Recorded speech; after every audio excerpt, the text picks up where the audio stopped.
আজি মই আপোনালোকক ফ্ৰেঞ্চ ফ্ৰাই ৰেচিপিটো শ্বেয়াৰ কৰিম বুলি ভাবিছোঁ কাৰণ বহুতে মেছেজত মোক কৈ আছিলে ফ্ৰেঞ্চ ফ্ৰাই ৰেচিপিটো আপুনি শ্বেয়াৰ কৰিব বুলি।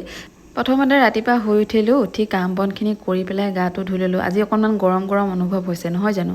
আপোনালোকৰ কেনেকুৱা লাগিছে কমেণ্ট কৰি জনাবচোন। মই কিন্তু খুব গৰম পালোঁ। এইফালে আলুখিনি বইল কৰি ল'লোঁ, এয়া দেখিছে নহয় বাকলি চিলি ল'লোঁ। তাৰপিছত এয়া আলুখিনি মই এনেকৈ মেছ কৰি ল'ম, তাৰপিছত নিমখ দি দিছোঁ, অকণমান ধনিয়া পাত কাটি দি দিম আৰু কৰ্ণফ্ল'ৰ দিম। তাৰপিছত অকণমান ৰেড চিলি মই এনেকৈ গুড়ি কৰি ৰাখিছিলোঁ দিলোঁ আৰু অকণমান জালুকৰ গুড়িও দিছিলোঁ দেই। ভিডিঅ' ক্লিপটো ডিলিট হৈ গ'ল। তাৰপিছত কৰ্ণফ্ল'ৰ দি পেলাই এয়া ধুনীয়াকৈ আটা খচা নিচিনাকৈ খচি ল'লোঁ আৰু তাৰপিছত লাডু লাডু কৰি মই এয়া বেলি লৈছোঁ। বেলি পেলাই কৰ্ণফ্ল'ৰ দি পেলাই বেলিব, আটা নিদিব, কৰ্ণফ্ল'ৰে দিব, তেতিয়া মানে বস্তুটো খুব ধুনীয়া মচমচীয়া হয়। আৰু এনেকৈ পিচ পিচকৈ দীঘল দীঘলকৈ কাটি ল'ব। এয়া দেখিছে নহয় মই কাটি ল'লোঁ। কাটি মেলি মই ওপৰত কৰ্ণফ্ল'ৰ ছটিয়াই খুব ধুনীয়াকৈ সানি পেলাই মই ফ্ৰিজত অকণমান সময় ৰাখি থ'ম ছেট হ'বলৈ কাৰণে। তাৰপিছত মই তেল গৰম হোৱাৰ পিছত এটা এটাকৈ এয়া দি দিছোঁ আৰু এনেকৈ এটা এটা গৰম তেলত দি দিব। খুবেই ধুনীয়া হয়।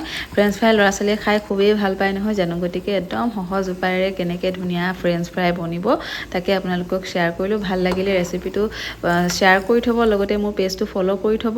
আৰু এয়া দেখিছে নহয়, এয়া মই মানে কালাৰটো চেঞ্জ হৈ গ'ল, মচমচীয়া হৈ গ'ল। চাকি দিছোঁ একেবাৰে, টিচু পেপাৰ এখনত চাকিছোঁ যাতে তেলখিনি তাতে লাগি যায় আৰু এয়া দেখিছে নহয় খুব ধুনীয়া হৈছিলে খাবলৈ। মই শেষত আপোনালোকক ভাঙি পেলাই দেখুৱাম কিমান বেছি মচমচীয়া হৈছিলে। ভিডিঅ'টো ভাল পালে কিন্তু লাইক কমেণ্ট শ্বেয়াৰ কৰিবলৈ নাপাহৰিব।